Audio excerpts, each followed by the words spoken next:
안녕하세요. 네. 자, 강의 계획서를 잠깐 보면,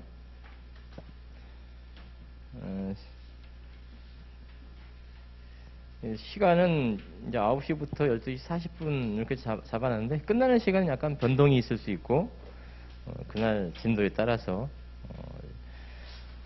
시험을 보면 뒷페이지 보면 한 7번 정도 볼 예정이에요. 이틀에 한 번씩 본다고 생각하시면 돼요.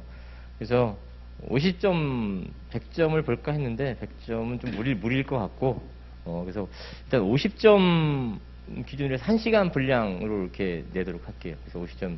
실제 시험장에서는 100점이죠. 100점이고 2시간이고. 하지만 이제 한 번 정도는 100점짜리를 볼 예정이에요. 그래서 7회 정도는 한 100점짜리를 볼까 생각하고 있어요. 그래서 7번 정도 시험 보신다 생각하시고, 그 진도대로 나갈 예정이에요. 자기 공부하는데 일정을 맞추셔야 되기 때문에. 그리고 교재는 일단 새로 이제 23년판으로 정리된 민법 정리 교재 하고, 그 다음에 강의한 사례편, 사례 나온, 그것도 이제 개정돼서 나온 거예요. 최신 기출문제까지 반영해가지고. 그래서 그거를 같이 진도 나갈 때마다 각 그 파트별로 문제를 같이 이렇게 풀어보시고 가시는 게 좋다라는 거예요. 객관식도 그렇지만, 기본서 보면서 문제를 같이 병행하는 게 좋아요. 왜냐하면, 이 기본서만 보다 보면 감이 안 와요. 또 문제만 보다 보면 그것도 좋은 방법이 아닌 것 같고. 그래서 같이 크로스 시켜가지고 병행시켜서 봐야지만 효과가 있을 수 있다라는 거예요. 주관식도 마찬가지라고 생각하시면 돼요. 그래서 기본서 보시면서 사례 문제, 그리고 이제 거기 이 사례 뒤편에 보면 사법 연수원 자료가 좀 실려 있어요. 종합 사례라 그래가지고 352페이지부터 있죠. 352페이지부터 종합 사례라 그래가지고 채권자 대위 사례 문제가 한 사례 5개 형태로다가 돼 있고, 그다음에 채권자 취소 한 2개 정도 넣어놨고, 그다음에 주택임대차법 또 상가임대차 포함해서 대항력, 우선변제권 관련된, 또 법정상권 관련된 사법연수원 자료가 있어요. 그거는 각 그 진도 보실 때마다 보시고 가셔야 된다라는 거예요. 내가 추가적으로 말씀드리겠지만은 오픈되어 있는 자료고, 주로 우리 시험에서 꽤 많이 나왔어요. 거기서 또 아직 안 나온 것도 있고 나올 만한데, 근데 그런 것들을 보시고 가셔야 된다라는 거예요. 똑같은 수험생에서 그런 정보에서 뒤처지면 안 되기 때문에, 거기서 많이 우리 시험에 나왔다라는 거예요. 그리고 앞으로도 나올 수 있다라는 거예요. 그렇게 참고해서 보시고, 진도는 채권 총론부터 나갈 예정이에요. 오늘 나눠드린 보충 자료는 이제 그 기출 문제 분석인 거고, 뭐가 나와 있는지 알아야지 그 다음 뭘 준비해야 될지를 감을 잡을 거기 때문에, 그렇게 참고하셔서 뭐가 나오는지를 보셔야 된다라는 거예요. 우선 정리해야 중요 부분이라고 하는 부분은 그 각 중요 주제들이죠. 객관식처럼 공부하시는 거 아니에요. 2차 시험에서는 각 중요 주제를 집중적으로 공부해 가시는 거죠. 버릴 것들은 상당히 많이 버려도 된다라는 거예요. 객관식과 달리.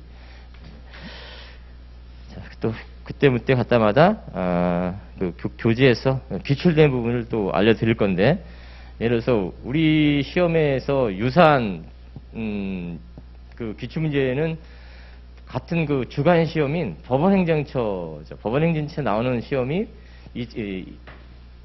법원행시하고 난이도가 제일 높죠. 그 다음에 법원 사무관 승진 시험이 있어요. 그 다음에 우리 법무사 시험이 여기 법원행정처 주간 시험이에요. 그 유사한 맥락이 있어요. 그래서 물론 이제 난이도가 이제 법원행시가 좀 높지만, 사무관하고 우리 법무사 시험은 꽤 유사한 면이 있어요. 서로 크로스돼서 나오기도 하고. 법원행시 문제는 조금 앞서가는 경향이 있어요. 난이도가 좀 높기 때문에. 그래서 그것도 참고해서 보시는데, 그런 기출문제가 됐던 것을 교재에다가 표시해두는 습관을 들이셔야 돼요. 동차로서 처음 준비하시는 분들이라면. 그래서 또 그 외에도 이제 우리 시험하고 연관성이 있는 게 변호사 시험 문제, 로스쿨 시험 문제가 있죠. 변호사 시험 문제도 그 이제 모의고사 형태로다가 풀어보고 사례편에도 넣어놓기도 했고 했는데, 그런 것도 표시해놔서 기출 문제가 다른 시험에서 이렇게 반영돼서 나오는 경우도 꽤 있단 말이에요. 왜냐하면 문제를 만드는 게 한계가 있어요. 문제를 만드는 게 한계이기 때문에 그래서 기존 풀로다가 많이 활용됐던 사법 연수원 자료 문제 그게 이제 많이 활용된 거죠. 오류가 적잖아요. 많이 반복되고 봐온 문제들이기 때문에 그래서 우리 시험과 유사한 사무관 승진, 법원 행시, 그다음에 변호사 시험. 그 외에도 사법 시험 지금은 단정됐지만 사법 시험 문제들도 꽤 우리 시험하고 연결되는 문제들이 있어요. 그런 것도 이제 모의고사 보면서 이제 자꾸 접근시켜 나갈 건데 그렇게 표시해 놔야 된다. 교재 기본 교과서에다가 이렇게 자꾸 표시 이게 몇 년도 기출 문제, 몇 년도 기출 문제 이런 식으로 해서 책을 좀 입체화시켜서 공부하는 습관을 들이셔야죠. 그리고 또 추가 판례라고 해서 보충 자료가 하나 더 나갔는데 우리 교재가 이제 6월달, 5월달, 6월달 요때 이제 새로 제가 만든 문제이기 때문에 그 후에도 판례들이 좀 몇 개 2차 시험과 관련된 판례들이 좀 있어요. 그래서 그런 것들을 참고하기 위해서 나온 거니까 8월달까지 정도만 일단 뽑았어요. 9월달 그 이후 것도 있지만 좀 제가 확인을 해봤는데 뭐 특별한 거 없고 우리 시험이 지금 11월달쯤에 보죠. 그러니까 8월, 9월달 그 이후로 나오는 건 반영이 안 될 거라고 보여져요. 8월달 그 이전 거 아니면 최소한 8월달 거 그래서 요 정도만 보면 충분하지 않을까라는 거예요. 이 11월달 시험 기준으로 봐서 자, 우리 교재는 채권 총론부터 나갈 예정이죠.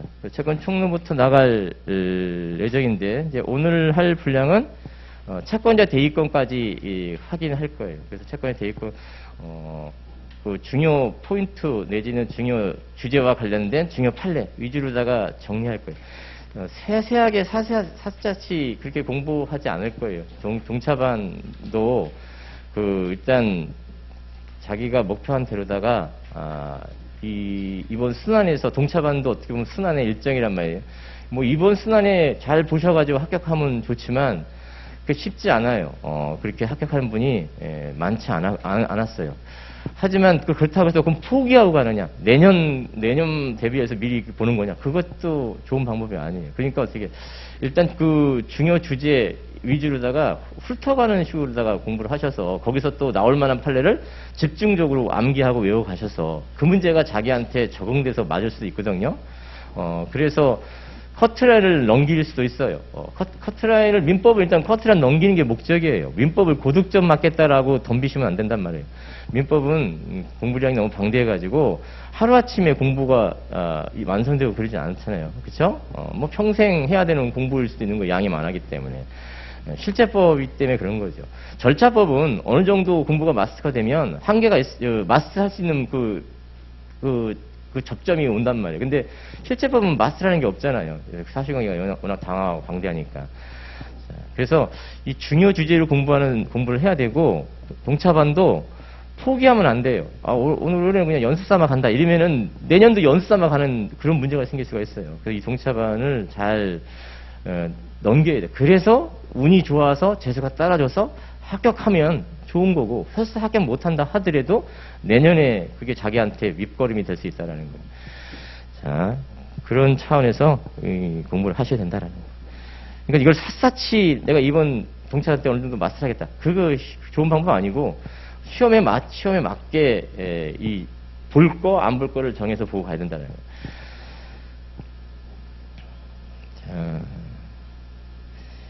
자, 채권 총론 오늘 배울 내용 중에서는 이제 중요한 파트가 물론 채권자 대위 부분이에요.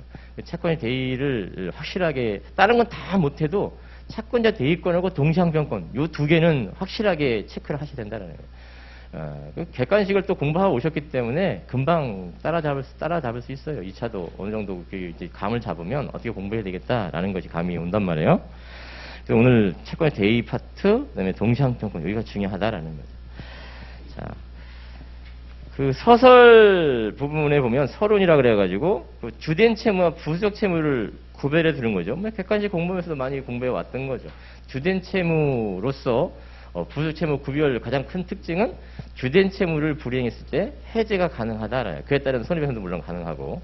하지만 부수적 채무로 불이행했을 때 문제는 해제 문제가 아니라 손해배상 문제라는 거죠. 그래서 그와 관련해서 이제 주된 급부무가 뭔지, 매매일 때, 도급일 때, 임대차일 때 최소한도로 그 정도는 보고 가는 거죠. 뭐 매매와 같은 경우에 주된 급부문은 매수인의 대금 지급 의무와 매도인의 목적물 이전 의무. 좀 더 세세하게 나눈다면 부동산 같은 경우 특히 부동산 계약금, 중도금, 잔금 이런 형태로 보통 세분화되잖아요. 그래서 중도금, 계약금 같은 경우에는 보통 이제 565조에서 해약금으로 이제 작용하는 것이고, 계약금은 해약금으로 적용되는 거죠. 그래서 565조 법리가 적용되는 거죠. 중도금 지급하기 전 단계로서. 자, 중도금 같은 경우는 선의행음으로 보통 작용하는 거죠. 잔대금은 동시행관계, 즉 매도인의 소유권 이전 의무와 동시행관계죠. 자, 매도인 입장에서도 분화될 수 있어요. 소유권 목적물 이전 의무로 이렇게 포괄적으로 말할 수도 있지만, 자, 목적물 이전 의무 속에 목적물 인도도 해줘야 되는 상황인지, 잔대금과 관련해서 또 소유권 이전 등기도 해줘야 되는 상황인지, 인 거죠. 그래서 부동산 같은 경우는 소유권 이전 등기 서류 제공 의무하고 매수인의 잔대금 지분과 통상 동시행관계로다가 작용하는 거죠. 물론 이제 목적물 인도가 필요한지 필요하지 않은지와 관련해서는 예를 들어서 아파트 같은 걸 예를 들어 보세요. 목적물 이전도 필요한 거예요. 인도 의무도 필요한 거예요. 그것이 매수인의 잔대금 지분과 매도인의 목적물 이전, 그때는 소유권 이전 등기 서류 제공, 이것이 동시행관계에 있게 되는 거죠. 자, 목적물 인도가 필요 없는 경우도 있을 수 있어요. 임야를 생각해 보세요. 임야 같은 경우는 등기만 가져오면 되는 거잖아요. 거기서 매수인이 그것을 꼭 인도받아서 어떤 사용 수익하는 것이 목적이 아니라면 등기가 주된 매수인 입장에서 급부 의무가 되는 거죠.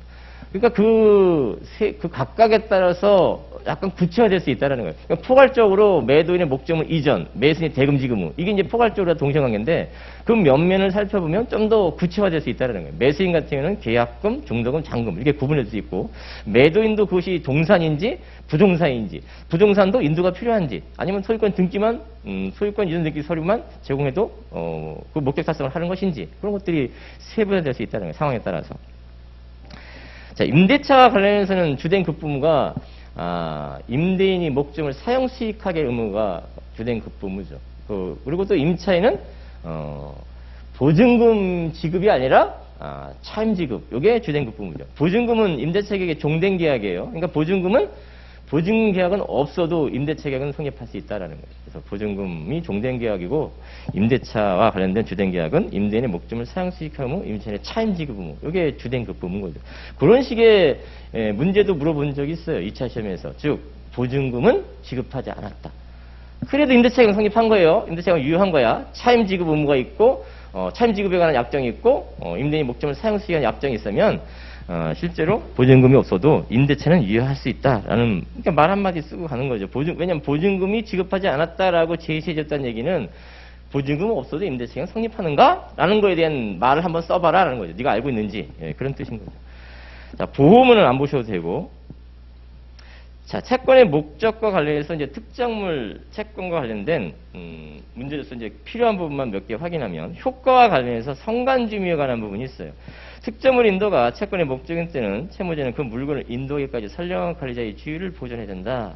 라고 하면서 화살표를 보냈죠.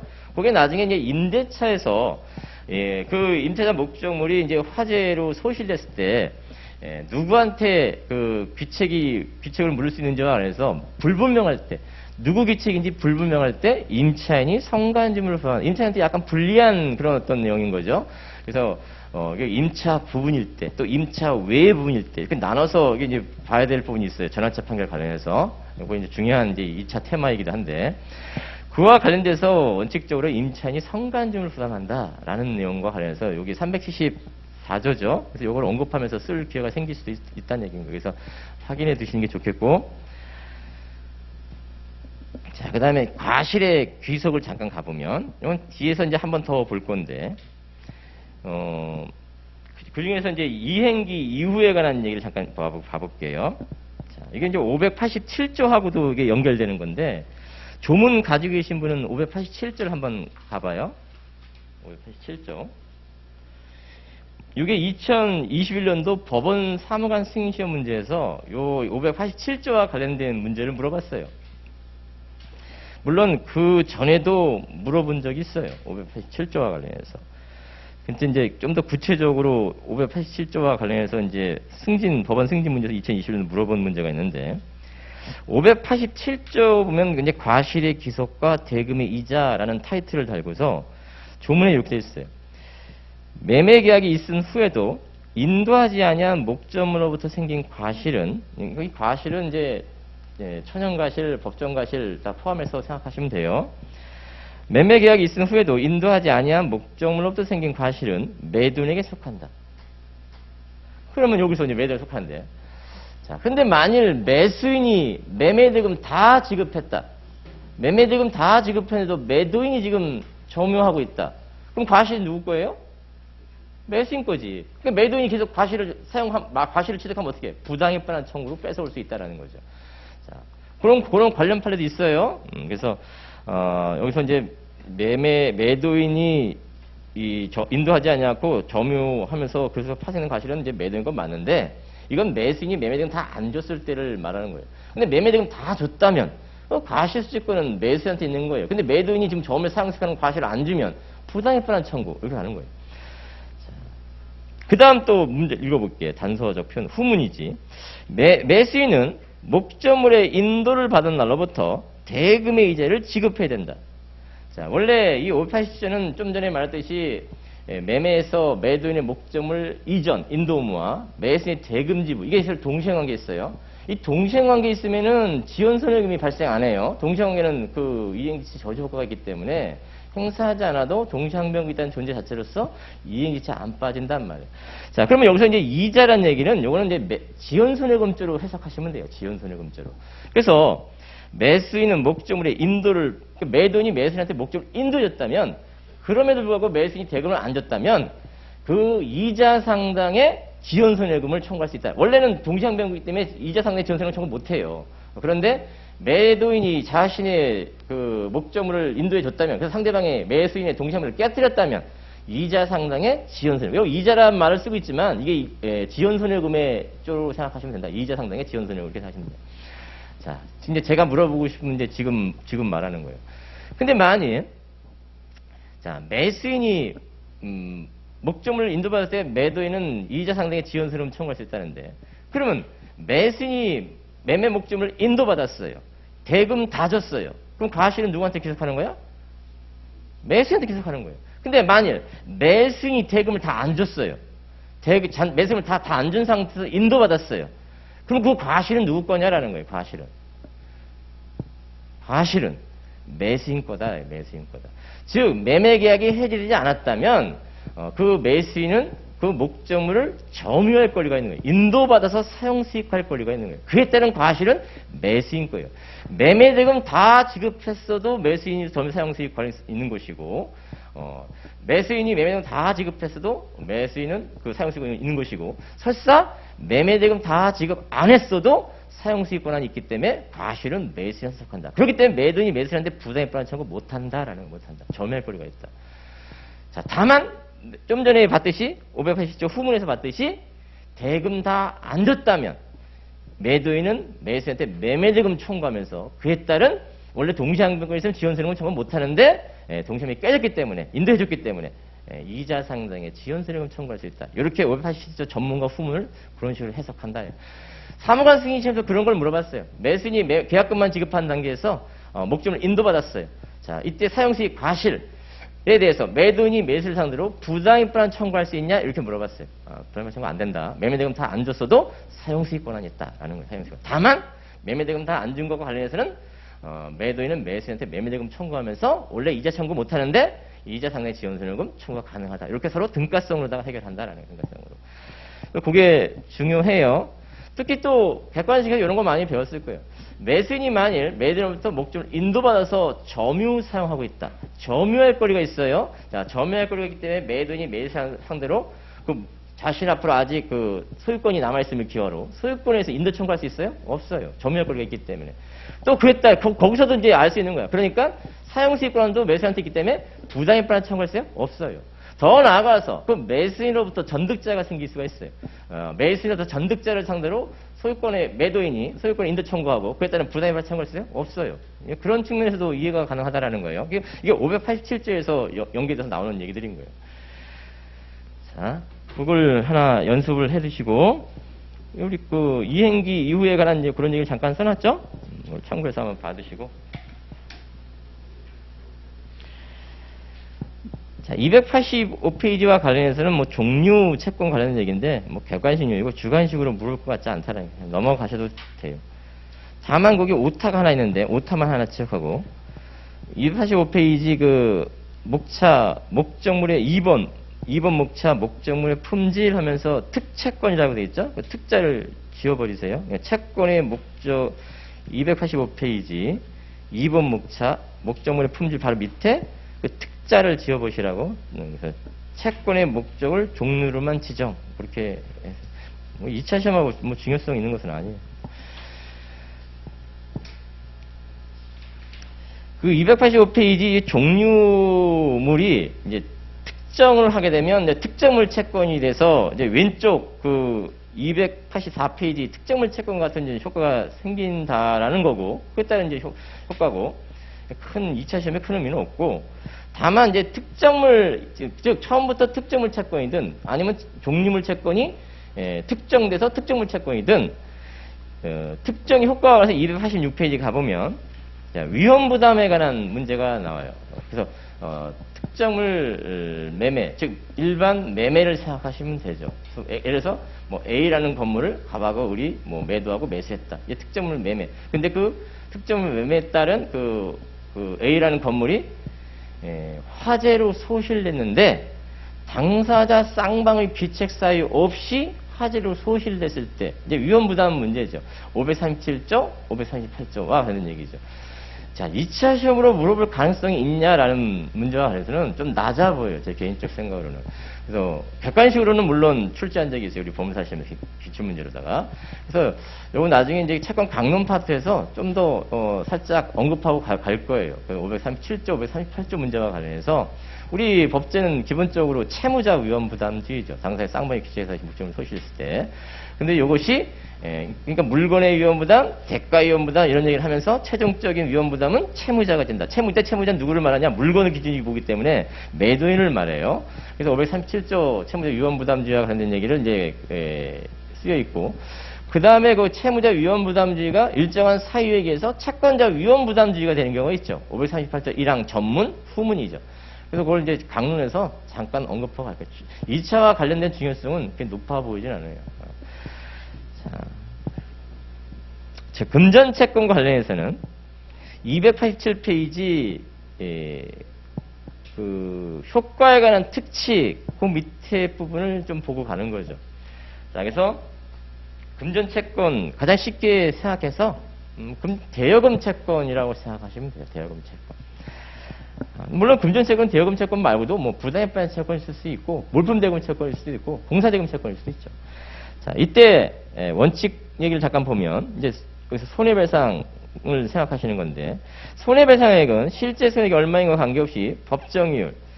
자, 민사상의 이게 지연손해금을 생각하시면 돼요. 민사상의 지연손해금은 5%, 상행위와 관련된 상사상의 지연손해금은 6%죠.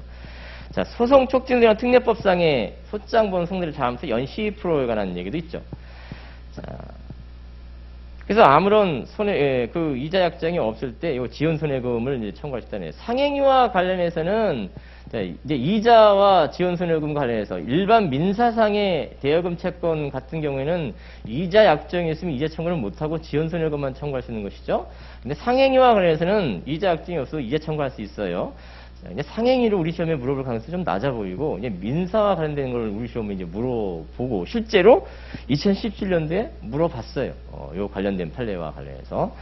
그래서, 뭐, 객관식 때 다 공부하고 오셨겠지만, 이렇게 돈 빌려준 날이 있고, 대여일이 있고, 대여일이 있죠. 그 다음에 우리 시험에서 이렇게 변제기를 정해졌어요. 확정기한, 변제기. 그래서 예를 들어서 갑이 을한테 돈을 이때 빌려주면서 이자 약정을 안 했을 때, 민사와 관련해서 개인끼리 돈 빌려줬을 때, 그럴 때 이자 청구를 못하고 변제기 이후부터 지연손해금만 쳐는 거예요. 근데 이자 약정이 안 했을 때 민사와 관련된 지연손해금은 얼마라는 거예요? 5%라는 거죠. 5%. 물론 소장 부분 송달 다음 날로부터는 연 12%죠. 연 12%죠. 12%가 될 수 있지. 소장 부분 송달 다음 날로부터는. 자.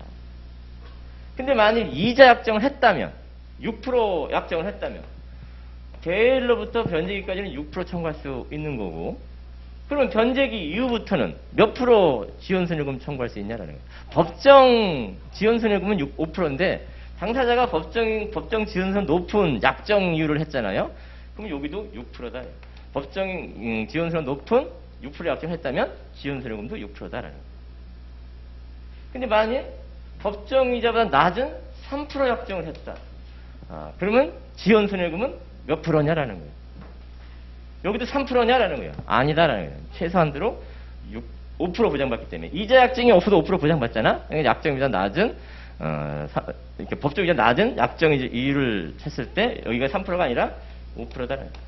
근데 이 자체에 3% 약정할 수 있나? 할 수 있다 이 소리야. 이 자체에 법정 이자보다 낮은 지원손해금 자체로 3% 약정할 수 있다 이 소리야. 여기가 3%가 안 되는 거는 3% 약정 여기만 했을 때예요. 이자 약정만 했을 때. 근데 지원손해금은 5%다. 근데 5% 지원손해금 여기서도 자체로 절대 약정을 하는 거야. 3%로 하기로 하자고. 할 수 있다 이 소리야. 그거는. 그건 당사자 문제이기 때문에. 자, 이런 문제를 우리 시험에 2017년도에 물어봤고, 자, 최근에 우리 그 사례편에 가보시면, 사례편 170페이지 가보시면, 그 2020년도 법원행시 기출문제가 있는데 거기서도 그 설문 1번이 이와 관련된 문제를 물어보고 있다라는 거예요. 이와 관련된 문제. 그리고 올해 170페이지 설문 1번이 올해 이제 2020년도 관련된 문제가 요 관련된 문제고, 우리 시험에서는 2017년도에 물어봤고, 또 올해 사무관 승인 시험 2022년도 사무관 시험 문제 첫 번째 문제도 이걸 알아야지만 풀 수 있는 문제를 응용해서 물어보기도 했어요. 자, 그래서 기본적인 지식은 일단 알고 있는 게 좋겠고, 자, 이런 법리가 우리 시험에서는 이제 대여금 채권 관련돼서 이제 이런 얘기를 물어봤는데, 이런 법리가 287페이지 그 박스 판례를 가보면 이 박스 판례는 해제와 관련된 얘기예요. 해제와 하는 얘기. 자, 그래서 그렇게 조금 어려울 수 있는데 그 해제와 관련된 쪽으로 해서 물어볼 수도 있어요. 자, 이건 뭐냐면 이제 여기서 이제 이거 매도인이라고 생각해 볼게요. 매도인, 매수인이라고 생각해 볼게. 근데 매도인이 계약금 단순화시킬게. 계약금 받은 상태에서 매매계약이 해제됐다고 생각해 보자. 계약금 받은 매매계약이 해제됐다. 매수인이 뭐 인도받은 건 없다고 가정하고, 자, 계약금 받은 상태에서 뭐 어느 일방의 채무령을 해제가 됐다고 치자. 그러면 해제했다는 원상회복이 이루어져야 되잖아요. 그러면 매도인이 계약금 돌려주면서 계약금 받은 날로부터 그 계약금에 대한 법정이자 상장의 이자를 반환해줘요. 이때 이 법정이자가 지연손해금이 아니라 뭐라 그래요? 부당액반환 성질이다. 이런 얘기를 말하죠. 자, 그 객관식에서 잘 물어보는 거잖아. 자, 이 얘기를 이제 여기다 해볼게요. 그러면 만일 자, 이때 이 계약금을 받은 날이죠. 받은 날로부터 계약금 반환해주면서 매도인이 플러스 여기에 대한 알파 법정이자 5%죠. 즉 매매와 관련해서 해제가 됐을 때 계약금 받는 날로부터 지금 좀 전에 말하신 대여금 변제기 이걸 여기다 접목시켜 보려고 그런 거예요. 판례 원래 박스 판례는 해제와 관련된 판례였다고. 자, 그랬을 때 계약금 받은 날로부터 계약금 돌려주면서 그에 따른 이자 5%인데 이때 이 5%라는 얘기는 당사자가 계약금 반환할 때 별도 이자 약정을 안 했어도 5%로다가 반환해줘야 된다 이 소리인 거예요. 5%다. 이자 부당이득 반환 손해로서.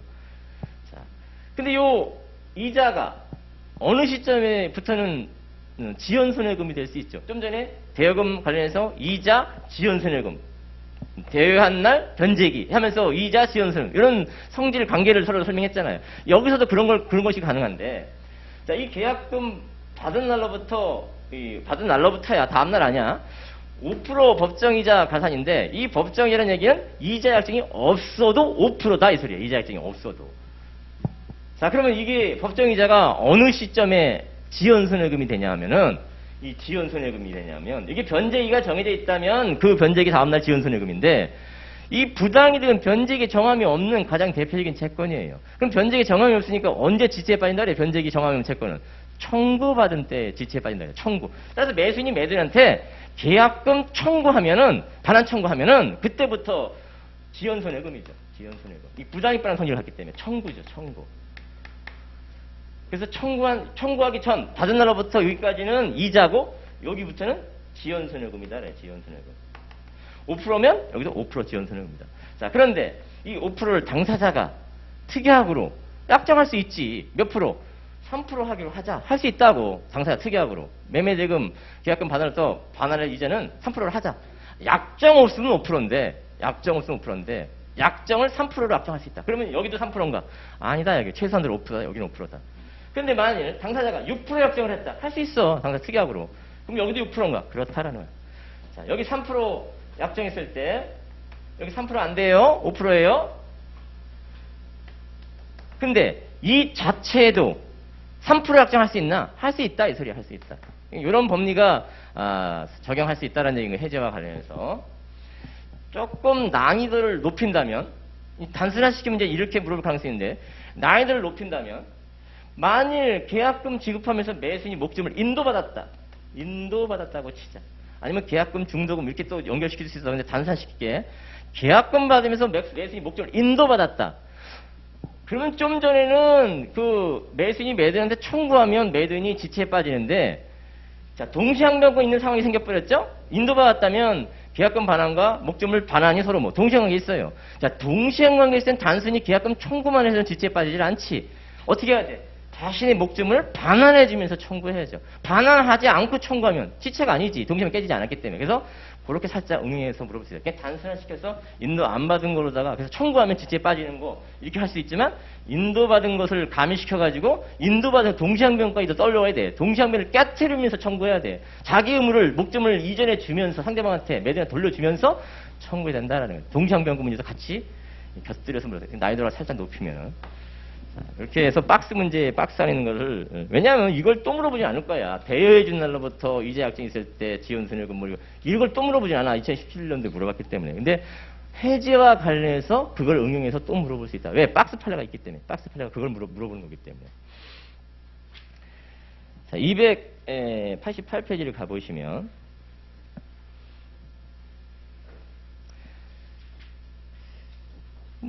손해배상관에서 위약금 약정이 있으면 그 위약금 약정은 손해배상 예정으로 추정이니까 그 예정액 배상만 청구할 수 있다고 하는데 398조죠. 손해배상 예정 문제도 우리 법무사실이 2017년에 살짝 물어봤어요. 뭐 짧게. 자, 박스 안에 있는 판례가 288페이지 박스 안에 있는 판례가 자, 금전채무에 관하여 이행시에 대비한 지연손해금 비율을 따로 약정한 경우 이는 일종의 손해배상액의 예정으로서 위약금 약정이죠. 398조 감액의 대상이 된다. 여기서 손해배상의 예정이란 자, 문헌상 배상 비율 자체를 말하는 것이 아니라 그 비율에 계산한 예정액의 총액을 말한다. 그래서 손해배상 예정이 부당히 과다하면 감액하죠. 근데 감액할 때 비율을 감액하는 것이 아니라 금액으로 환산된 것을 감액한다. 이렇게 생각하시면 되죠. 비율 감액이 아닌 것이지 금액을 감액하는 것이지. 자, 관련 문제로서 동그라미 1번, 2번, 3번 형태로다가 이제 78례 위주로 했는데 먼저 동그라미 3번부터 볼게요.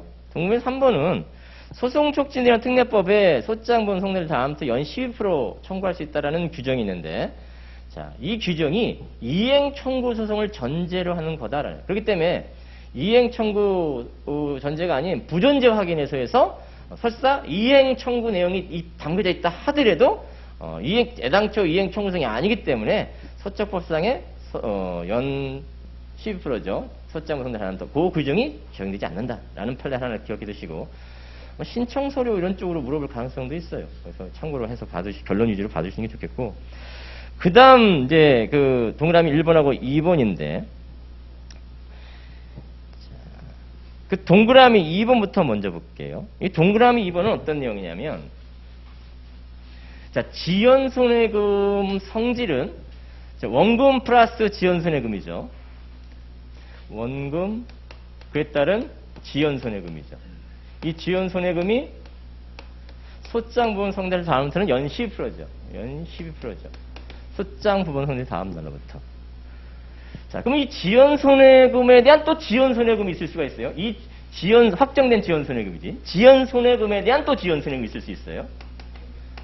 지연 손해금에 대한 또 지연 손해금. 이 지연 손해금의 성질은 기한의 정함이 없는 채권으로 봐요. 이 성질을.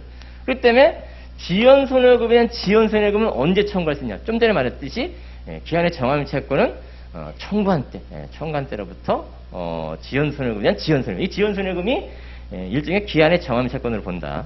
그래서 청구한 때로부터 지연 손해금인 것이죠. 자, 근데 이 지연 손해금에 대한 또 지연 손해금도 이제 청구한 때로부터 연 12%, 소장분 성달을 잡으면서 연 12%가 되겠죠. 12%인데, 근데 이 지연 손해금에 대한, 그러니까 지연 손해금에 지연 손해금이 이런데, 근데 만약 이걸 청구하지 않고, 원금 있고 확정된 지연 손해금이 발생했어요. 그런데 이 지연 손해금을 따로 청구하지 않고 그냥 지연 손해금만 청구한다면, 이게 12%냐? 안 된다. 5%로 받는다. 5%. 그래서 소장 성단은 또 5%인 것이지, 이것이 그러니까 다시 원금에 대한 지연 손해금 있을 수 있는데, 이 지연 손해금에 대한 또 지연 손해금이 있을 수 있는데, 이 지연 손해나 지연 손해금이 인정이 되려면 12%가 인정되려면 이것이 청구가 돼야 된다라는 거예요. 이걸 청구하지 않고 이것만 청구하게 된다면 연 12%가 아니라 5%다 이렇게 이해하시는 거예요. 읽어볼게. 동그라미 2번. 소적법 3조는 금전채무 원본의 이행 청구가 소송물일 때 그 이행을 명하면서 동시에 그에 덧붙이는 지연손해에 관한 적용되는 규정을 알 수 있다. 그러므로 당해 사건에서 지연손해금의 발생 원인이 된 원본에 관하여 이행 판결을 선고하지 않는 경우에 소송 특제 3조상의 법정의를 정의할 수. 하지만 그래서 12%가 적용 안 된다냐. 하지만 5% 지연손해금 인정이 돼요. 이 사안은 어떤 사안이냐면 갑이 을을 상대로 자, 원금 플러스 지연손해금을 청구했어요. 지연손해금. 원금 A, 지연손해금 B 이렇게 청구했어요. 근데 이 병이라는 사람이 원금과 지연손해금을 다시 원금하고 지연손해금을 청구했는데 요 병이라는 사람이 요 확정된 지연손해금을 양도받았어요. 확정된 지연손해금을 양도받았어요. 원금 양도 안 받고. 자, 그런 상태에서 병이 을을 상대로 B를 청구하면서 확정된 지연을 청구하면서 그에 따른 또 지연손해금을 청구했어요. 그러니까 확정된 지연손해금을 요걸 원금으로 해서 거기에 대한 지연손해금을 청구했어요. 자, 이러면 이것도 C도 소적법상 10% 적용을 받을 수가 있는 거예요. 근데 문제는 요걸 치환했어요. B를 치환했어요. C만 청구했어요. 그러면 지연손해금 10% 적용되는 것이 아니라 5% 적용을 받는다. 이런 취지 판례였었어요. 이 판례가. 자, 동그라미 1번 판례는 역시 지연손해금에 대한 지연손해금 청구할 때 원래 원금에 대한 지연손해금 이렇게 판결받은 상태에서 10년 다 돼갈 쯤에 다시 시효 연장을 소제기를 제기하죠. 이럴 때는 그 지연손해금은 국법상의 그 소적법상의 지연손해금을 반영을 해요. 그 당시 판결 받을 당시인 거죠. 그 판결 받을 당시 25%였으면 그에 대한 지연손해금 원금에 대한 지연손해금도 25%예요. 근데 이 지연손해금에 대한 또 지연손해금을 청구할 때는 신소법률 적용을 받는다. 신소. 그럼 현재 몇 프로? 12% 이런 거예요. 그래서 원금에 대한 지연손해금 판결을 받았어요. 자, 이걸 다시 시효 연장을 소제기해서 다시 소를 제기해. 그러면 이럴 때 그 지연손해금 몇 프로냐? 원금하고 지연손해금 할 때. 그럼 그 당시 판결받을 당시 그 소적법에 적용을 받아서 그 비율에 따라 국법상의 지연손해금. 그런데 지연손해금에 대한 또 지연손해금을 청구한다면 그건 국법이 아니라 신법에 따른 지연손해금입니다. 그런 취지 판례인 거예요. 이런 판례들이 좀 몇 개 나와 있기 때문에 물어볼 가능성이 있어요. 민사 신청서로 물어보든지 민법으로 물어보든지 물어볼 수 있다고. 그러니까 지식을 좀 알고 있어야 된다 이 소리야. 지식을 모르면 손도 못 대잖아요.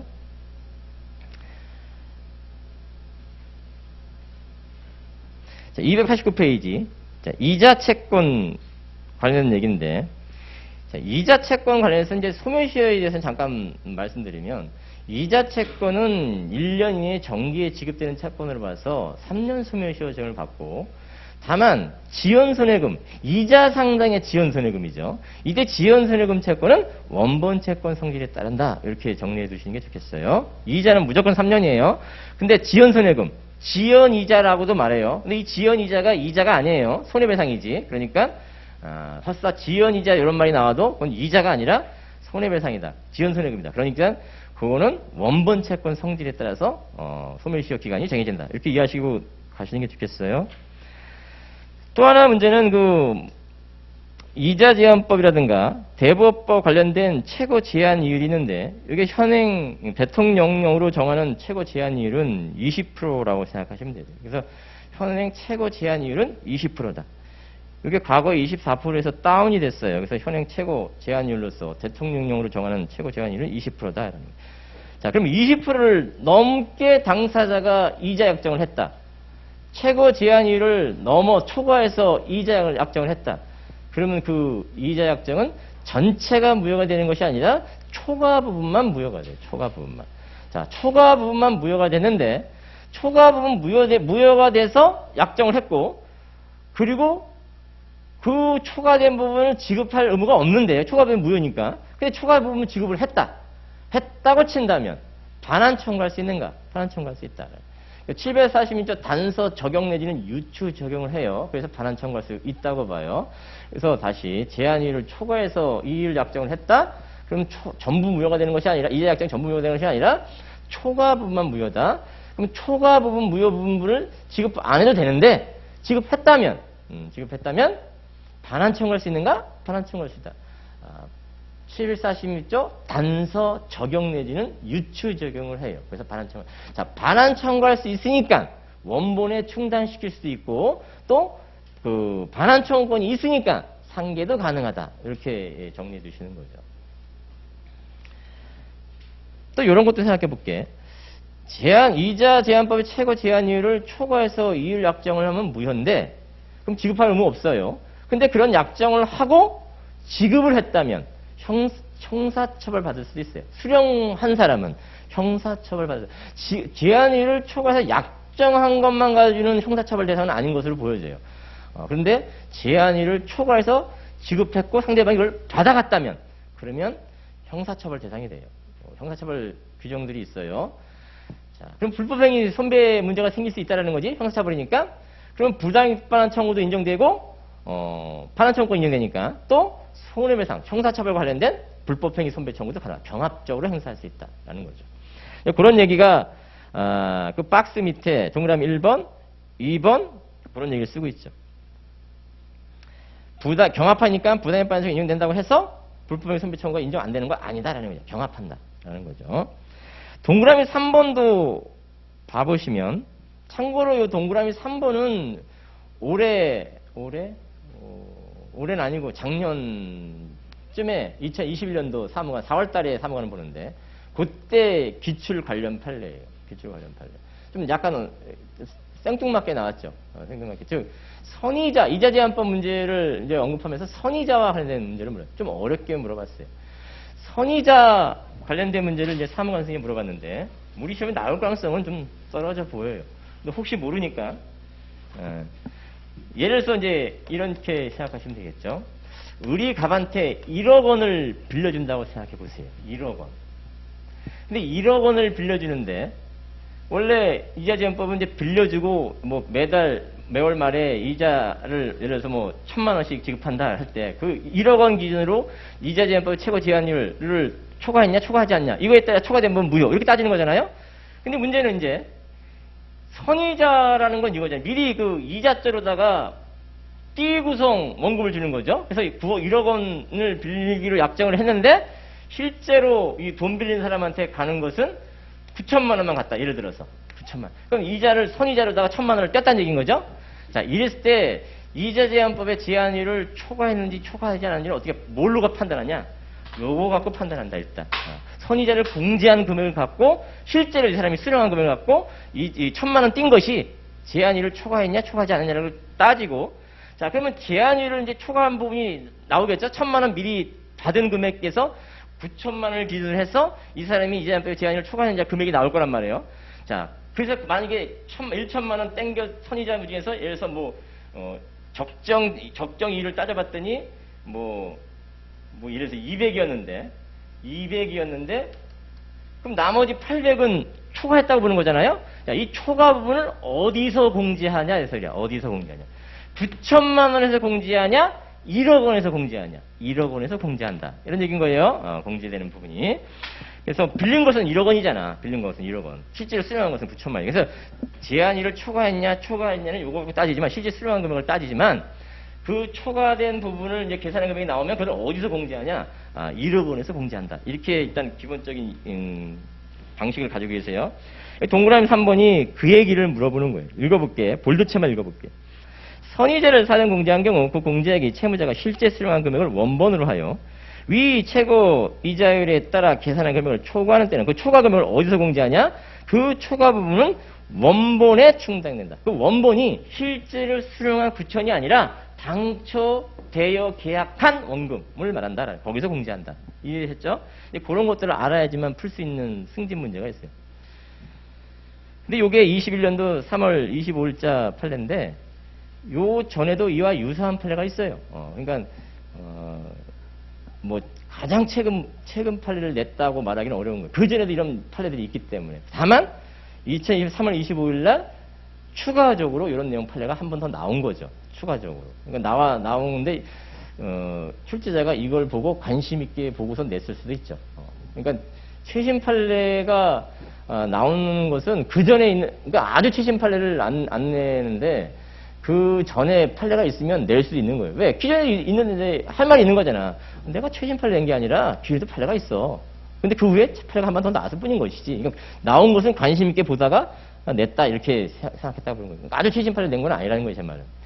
3월 25일자, 그러면 시험이 4월 달이잖아. 그러면 한 달 전에 나온 것도 시험에 판례가 나오냐라는 거예요. 사무관은 21년도 만약에 4월 달에 시험을 보면 아예 약속이 돼 있어요. 12월 달까지, 그러니까 20년 10월 달, 20년 12월 달까지 나온 판례만 21년도에 내기로 약속이 돼 있어요. 근데 이게 3월 25일자 판례잖아요? 그러면 이거 내면 안 되겠네? 근데 그 전에도 있었다고, 판례가. 이 유사한 판례가. 그러니까 출제자가 할 말이 있는 것이지. 자, 선택채권? 객관식용이다. 예, 주관식으로 안 나온다. 넘어간다. 그러니까 여러분도 보지 마시라는 얘기야. 객관식 공부한 걸로다가 넘기고 나중에 이제 혹시 떨어지면 그때 가서 좀 더 그때도 뭐 그렇게 크게 볼 것도 없어. 자, 그러니까 동차 오래 공부할 때는 넘어간다. 이런 거에 힘 빼지 말라는 얘기. 자, 채권의 효력으로 가보면 자, 이 중에서 이제 채무 불이행에 대한 일반적 요건이 있죠. 참고적으로 보시는 거고 293페이지 390조죠. 자, 채무 불이행은 우리 좀 더 구체적으로 이게 390조는 일반적 채무 불이행에 관한 규정이고 자, 좀 더 구체적으로 이제 채무 불이행의 유형이 이행지체, 이행불능, 이행거절이잖아요. 기본적인 채무 불이행 요건은 390조에서 이게 이제 개념 요건이 나오고 좀 더 구체적으로는 채무 불이행 중에서 이행지체는 544조에 있는 것이고 이행불능은 546조에 있는 것이고 물론 그에 대한 일반적으로 전제 규정은 390조다 이렇게 이해하시면 된다는 거예요. 그러니까 조문을 적어놓고 가셔도 되는 거예요. 390조, 544조, 390조, 546조 이렇게 간다라는 거예요. 이행거절도 있죠. 이행기 전에 이행거절. 요건 근거조문 없어요. 별도 개별적 근거조문이 없다고. 다만 판례가 인정해 주는 것이죠. 그러니까 일반적인 390조에서 터잡아서 개별적인 이행거절에 따른 채무불이행 이렇게 쓰고 가셔도 된다는 거예요. 시험에서. 자, 그래서 채무자가 채무를 불이행하면 이제 채무 불이행에 따른 효과로서 해제, 손해배상 이런 문제를 적으시는 거예요. 좀 더 구체적으로는 이행지체인지, 이행불능인지, 이행거절인지 이게 가는 거고. 자, 이행보조자와 관련된 쟁점을 물어볼 수도 있어요. 뭐 가능성이 높지는 않지만 약하긴 하지만 물어볼 수 있다. 참고적으로 작년 변호사 시험 문제인가에서 이행보조자와 관련된 문제를 물어본 적이 있긴 해요. 그렇지만 좀 약해요. 우리 법무사 시험이 약하고. 그렇지만 물어볼 수 있기 때문에 어떤 측면이 물어볼 가능성이 있냐면 이행보조자에 관한 문제를 물어보면서 자, 이행보조자의 고유과실이 있으면 채무자의 고유과실을 본다라는 391조가 있잖아요. 자, 그와 관련해서 이제 이행보조자의 고유과실로서 어떤 이제 규칙이 있을 때 채무자의 채무불이행 책임으로서 손해배상 문제가 하나 생기고 그러면 이행보조자의 고유과실과 관련된 채권자와 관련해서 뭐예요? 이행보조자하고 채권자는 계약관계 있는 게 아니잖아요. 그러니까 불법행위 문제가 나올 수 있는 거죠. 그래서 채무자, 이행보유자의 고유과실에 따른 불법행위 손배 문제와 이행보유자 자체의 채권에 대한 불법행위 손배 문제죠. 그리고 그에 따른 이행보유자의 귀책에 따른 391조로 타고 가서 채무자의 채무에 대한 손해배상 문제가 부진정 연대채무 관계에 있다라는 거죠. 그러면 이 부진정 연대채무 문제가 우리 시험에 지금 2차 시험과 관련된 예상 문제란 말이에요. 외칙설 이런 쪽으로 물어볼 수 있는 문제이기 때문에 그래서 그런 관계로다가 물어볼 수 있다. 징검다리 역할 정도로다. 그래서 좀 봐주는 거다라는 거예요. 391조 조문을 확인해 두시고 가시는 거고 문제가 나왔는데 내가 잘 모르는 게 나왔어. 근데 조문이 뭐 관련된 게 있어. 그럼 조문을 찾아가 보면 거기서 요건을 자기가 끄집어낼 수 있어요. 잘 모르면 조문을 쓰는 거야. 처음 동차 때는 요건을 잘 암기가 잘 안 돼 있기 때문에 잘 못 쓸 수 있어요. 그러면은 조문을 참고해서 써내려갈 수 있다라는 거예요. 그래서 법전을 주잖아요.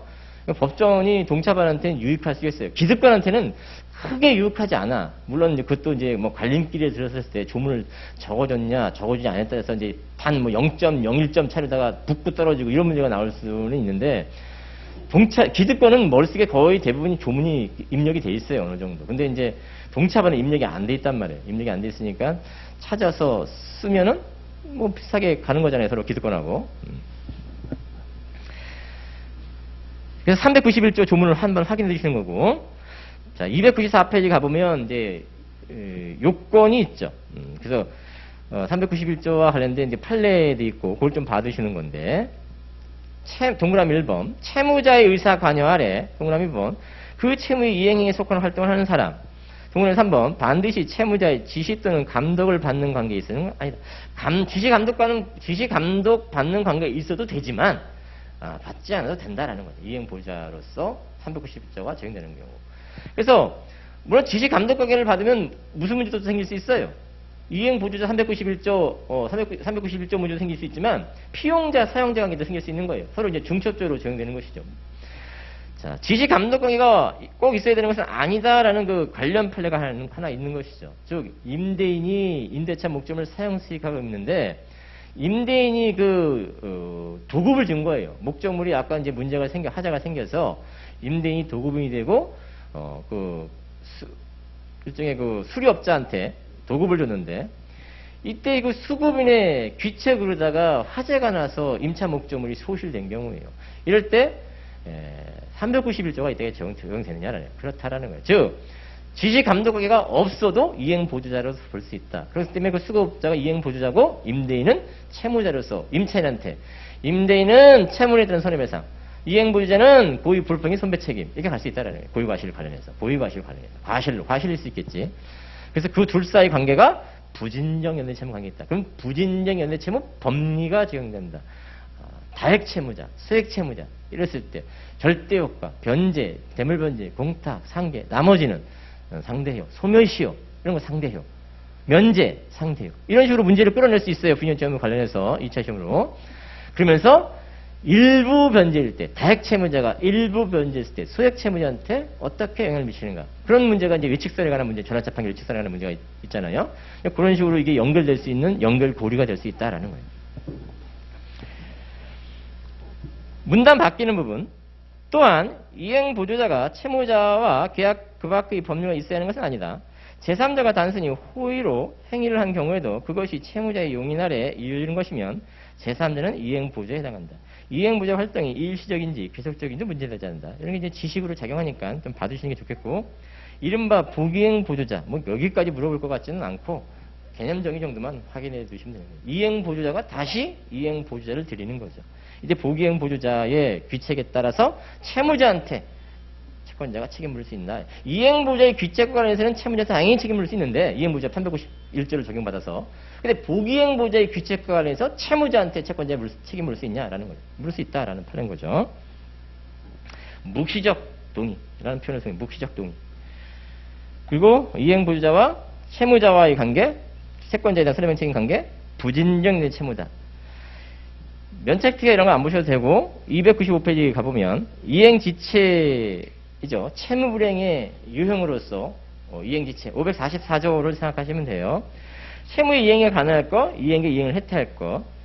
자, 기한 유예를 해주면 해태가 아닌 것이죠.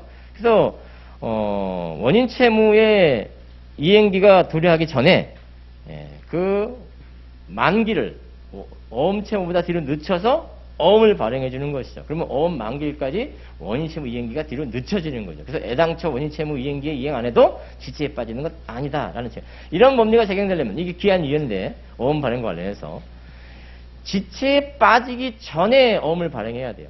지체에 빠진 이후 어음 발행일 때는 이런 기한 이해 효과 안 생긴다. 이런 결론 정도 하나 알고 있으면 돼요. 판례. 296페이지. 좀만 더 할게요. 화장실 갔다 오실 분 그냥 갔다 오시면 돼. 저는 또 진도가 있으니까 쭉 그냥 할게. 296페이지 보면 지금 이제 채무불행의 한 유형으로서 이행 지체를 보고 있는데 이행기가 도래하였을 것. 그럼 이행기가 도래했는지 구체적으로 따져보는 거죠. 확정기한일 때. 뭐 어렵지 않지? 확정기한 다음 날이 이행기가 도래하는 시점인 것이죠. 그때 지체에 빠지는 시점이죠. 추심명령 관련해서는 추심 청구를 받은 때. 불확정기한 채무자가 도래하면 안 때. 뭐 지식이죠. 양가로 다번 2차 시험과 관련해서는 양가로 다번 정도 하나 기억해 두시는 거죠. 기한에 정함이 없는 채권이죠. 채무자가 이행 청구를 받은 다음 날 지체에 빠진다. 가장 대표적인 게 부당에 관한 채무, 해지에 따른 좀 전에 이자와 관련된 얘기를 봤죠. 그럴 때 써먹을 수 있다라는 거예요. 다만 변제기를 정하지 않은 소비대차, 금전 소비대차. 자, 그럼 변제기를 정하지 않은 금전 소비대차의 경우에 지체에 빠진 시기가 언제냐라는 논의와 관련해서는 그럼 이것도 기한을 정하지 않았으니까 기한을 정하지 않은 금전채권이니까 청구받은 다음 날이겠네. 그러면 안 된다라는 거예요. 603조 2항 때문에 청구받고 상당 기간 지난 시점부터 지체에 빠진다. 이런 얘기인 거죠. 그러니까 상당 기간이 얼마인지는 구체적으로 조문의 제시가는 없어요. 어쨌든 청구받고 바로 다음 날 지체에 빠지는 게 아니라 청구받고 상당 기간 지나야지만 지체에 빠진다. 이렇게 이해하시는 거죠. 603조 2항 때문에 그렇다라고 생각하시고 저 불법행위 같은 경우도 좀 조심하셔야 돼요. 불법행위 여기 이제 사무관 승인 시험에서 2019년도에 출제된 적이 있는데 아마 우리 그 사례편에도 아마 들어가 있을 거예요. 요 불법행위한 날로부터 지연선여금이다라고 생각해요. 불법행위한 날로부터 다음 날 아니에요? 그 날짜 같은 거 이런 것도 조심해서 제시해 줄 수 있어야 돼요. 불법행위한 날로부터 지연선여금이다. 손해배상이다. 이렇게 생각하시면 되겠어요. 또 하나 문제는 이제 채권 양도와 관련해서 갑이 을에 대한 채권이 예를 들어서 기한에 정하는 채권이다. 그러면 청구받은 다음날 지체에 빠지는 거죠. 근데 이걸 양도받았다. 대항요건 갖췄다. 예를 들어서 갖춘 상태에서 양수금 청구한다. 그럼 여기 성질을 그대로 가져오는 것이죠. 그러니까 청구한 다음날 지체에 빠지는 건 맞죠. 근데 문제는 기한에 정하는 채권을 양도받았는데 아직 대항요건을 못 갖췄어요. 그런 상태에서 양수금 청구한 거야. 그러면 청구받은 날 지체야? 아니다. 그 후 대항요건을 갖춰야지만 갖춘 다음날 지연선여금이다. 이렇게 암기해 두시는 거죠. 뭐 객관식 때 공부 많이 해오셨으니까 거기에 좀 바탕을 둬서 좀 더 확실하게 잡아두면 되는 거죠. 그 다음에 양가로 3번이죠. 이행하지 않는 것이 위법할 것 관련해서 자, 동시항변권이 있으면 위법하지 않은 것이죠. 동시항변권이 있으면 부당에 관한 문제지 불법적 문제는 아닌 것이요. 동시항변권이 없으면 불법적인 문제죠. 그렇죠? 그런 것은 뒤에서 이제 동시항변 파트를 더 별도로 보는 거고. 자, 그 밑에 채권 가압류와 관련된 판례가 있어요. 그게 중요하다라는 거예요. 이때 채권 가압류는 금전 채권 가압류일 수도 있고 소유권 이전 청구권 가압류일 수 있어요. 물론 가압류는 부동산 가압류도 있어요. 근데 여기서 부동산 가압류는 논의를 하고 채권 가압류를 논의하는 건데 이 채권 가압류와 관련된 문제가 우리 시험에 자주 물어보고 있다라는 거예요. 그래서 갑의 을 여기 매도인이라고 생각하시고 매도인 여기 매순이라고 생각해 볼게요. 여기서 이제 좀 정리를 해보면 이래 매도인 채권자가 A가 있다.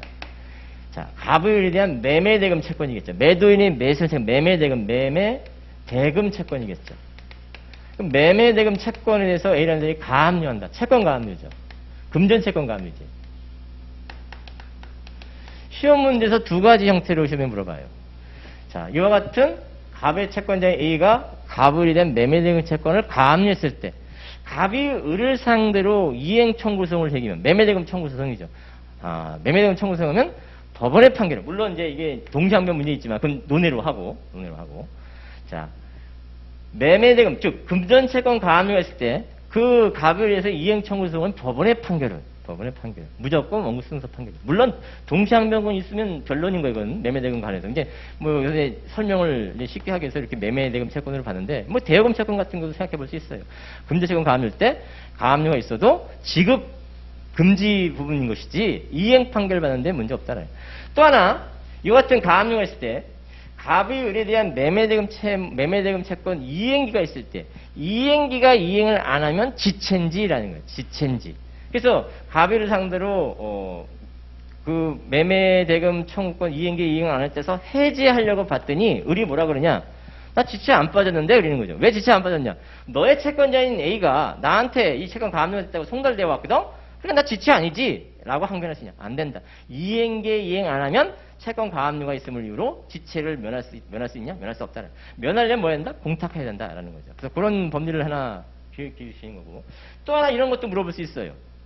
이와 같이 매매대금 채권 가압류가 있을 때 갑과 을이 그 매매대금 채권의 기초가 되는 법률관계 매매죠. 매매 해제할 수 있는지라는 거예요. 해제할 수 있는지. 해제는 크게 합의 해제도 있고 520조에도 있고 법정 해제도 있죠. 자, 합의 해제할 수 있는지 또 법정 해제할 수 있는지. 법정 해제는 문제 없죠? 어느 일방의 채무를 해제하는 건 문제 없어요. 자, 그럼 합의 해제도 되는지. 합의 해제도 가능하다라는. 즉, 이게 합의 해제가 가압류권자를 해할 의도로만 해제한다면 모르지만 그런 건 안 돼. 그렇지만 그럴 의도 아니라면 합의 해제도 가능하다라는 게 판례 입장이다. 왜? 채권 가압류가 있어도 그 기초적 법률을 구속하는 효력은 없다 이런 말이에요. 이게 판례 표현을 4번지에 써주는 거고. 자, 그래서 채권 가압류가 있어도 기초적 법률을 구속하는 효력이 없기 때문에 법정 해제뿐만 아니라 합의 해제도 가능하다. 다만 합의 해제는 단서가 붙는다. 판례가. 가압류권자를 해할 의도로 합의 해제해서는 안 된다라는 거죠. 자, 그러면 이렇게도 이제 또 물어볼 수 있어. 매수인이 매도인에 대한 매매대금 채권이 아니라 이제는 소유증 채권이죠. 소유권, 이전, 등기, 청구 채권이죠. 소유권 있는 청구 채권을 가압류했다. 이것도 채권 가압류죠? 채권 가압류죠. 이때 을이 갑을 상대로 소유권 이전의 청구성을 제기하면 법원의 판결은 이렇게 물어보는 거죠. 앞에서 금지채권 가압류일 경우는 무조건 원고 승소 판결이지만 소유권 청구 가압류일 때는 족구모 판결을 내려준다. 즉 가압류 집행이 해제되는 것을 조건으로 가압류 집행이 해제되는 것을 조건으로 갑은 을한테 소유권 이전처를 이행하라. 왜 이후에 때는 조건부 판결을 내려주느냐? 을이 갑에 대한 소유권 청구 소송은 그에 따른 판결은 의사진술을 명하는 판결이다. 그러니까 이 가압류권자가 있음을 반영을 해서 요 집행이 가압류 집행이 해제되는 조건으로 이행 판결을 내려주지 무조건 원고 승소 판결을 내려주면 을이 막바로 그냥 등기를 해가기 때문에 그러면 여자를 해치게 된다 이런 얘기를 하는 거죠. 또 이런 것도 물어볼 수 있어요. 이와 같이 을이 갑을 상대로 소유권 인정의 청구성을 제기하니까 이 가압류가 있은 상태에서 이전 소송을 제기하니까 갑이 을한테 소유권 이전을 해주면 안 돼요. 왜? 이 가압류가 이게 통보가 갔을 거라고. 이 사람한테 통보해서 갔을 거라고. 그러면 소유권 청구성을 되면 법원은 몰라요. 이 가압류가 되는지 안 되는지. 채권 가압류이기 때문에. 그렇기 때문에 이 사람이 항변해줘야 돼요. 채권 가압류가 돼 있어. 라고 항변 안 하면 어떻게 돼? 그냥 원고 승소 판결이야. 따라서 항변을 해줘야 되는데 항변을 안 해줘서 을 앞으로 소유권 얘기가 됐다면 이 사람은 뭐 할 수 있어? 손배 청구할 수 있다. 손배 청구. 자, 근데 손배 청구할 수 있는데 좀 전에 봤듯이 채권 가압류가 있어도 가압류는 그 기초법률을 구속하는 효력가 없다 말씀드렸어요. 자, 그럼 갑이 채권 가압류가 있음을 이 사람한테 항변했어야 되는데 항변하지 않은 상태에 이 사람한테 등기를 넘어갔는데 이후 갑하고 을이 소유권 등기 청구 그 기초가 되는 법률 행위 매매를 해제할 수 있냐 이 소리. 해제할 수 있냐. 이때도 역시 합의 해제, 법정 해제 있을 수 있어요. 법정 해제 문제 없어. 해제됐다면 또 합의 해제도 가능한데 이 사람이 해할 의도만 아니라면 해제됐다면 갑이 A한테 손해배상은 소멸하냐라는 거예요. 소멸한다. 소급죄로 소멸한다. 그래서 그런 관계도 물어볼 수 있어요. 이게 연선사례, 사법 연선사례 이런 식의 문제가 있으니까 기억해 주셨으면 좋겠어요. 여기서 짤막한 판례지만 요거 말고도 다른 여러 각도의 문제가 있을 수 있다. 채권 가압류와 관련해서. 297페이지. 자, 손해배상 문제죠. 해제하면서 손해배상. 해제하지 않고 손해배상 청구할 수 있어요. 여기 채권 총문에서 채무 불이행에 따른 이행지체, 이행불능, 이행거절을 다루고 나중에 채권 강론에서도 이행지체, 이행불능, 이행거절을 다루는데 강론은 해제에 좀 더 포인트를 둔 것이고 여긴 총론에서는 손해배상에 좀 더 포인트를 둔 거예요. 하지만 그렇다고 해서 효과가 서로 이렇게 별개로 일어나는 거냐? 그게 아니고 해제와 관련해서 채무 불이행과 관련해서 해제하면서 손해배상 청구할 수도 있고 해제하지 않고 손해배상만 청구할 수 있다라는 거죠. 그래서 여기서 손해배상에 포인트를 두고 있는데 해제할 수도 있고 해제하지 않을 수도 있다는 얘기가 양가라 이 부분 보면 자 그래서 원칙적으로는 지연손해금고 예외적으로는 전부손해배상이다. 395점 뭐 그런 얘기 있다고 하는데 특정물 매매에서 우리 앞에서 그 과실 문제와 관련된 판례 하나 봤죠? 여기서 참고주를 한번 더 보는 거야. 특정물 매매에서 매수인이 대금 지급 채무가 이행시에 빠졌다 하더라도 지금 297페이지 효과 양가를 2번 보고 있어요. 그럼 목적물이 매수인에게 인도될 때까지 매수인은 대금의 이자를 지급할 필요가 없는 것이므로 그 목적물의 인도가 이루어지지 아니하는 한 매도인은 매수인의 대금 지급 의무 이행시체를 이유로 매매대금 이자 상승에 손해배상 청구를 할 수 없다. 그래서 587조 그 이자가 손해배상 의미라는 거예요. 인도해줬다면 그런 상태 매수인이 아직 대금 지급 다 안 했다면 매매대금 청구하면서 매매대금의 이자 상승에 손해배상 청구하는 것이고 과실 문제는 매도인이 매수의 목적을 인도해줬다면 매수인이 과실을 취득하는 것이다 라는 거죠. 매매대금 설사 다 지급하지 않았다 하더라도 이렇게 서로 비교해서 보시는 거고